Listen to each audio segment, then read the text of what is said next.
let's explore the properties of water. First, let's observe whether the shape of water can change. Try putting water in a different container. What happens to the shape? When you put water in a different container, the shape changes because water takes the shape of the container it is in. Next, let's observe whether water can flow. When you poke a hole in the cup, the water moves out until none is left.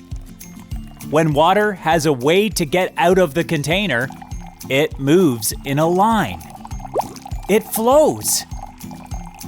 Now, let's observe whether water can change over time.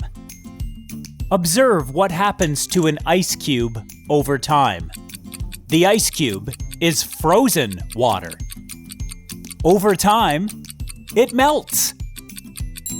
Observe what happens when a glass of water is left out overnight. Mark the level on the water when you start your experiment. Mark the level the next day. The level has changed.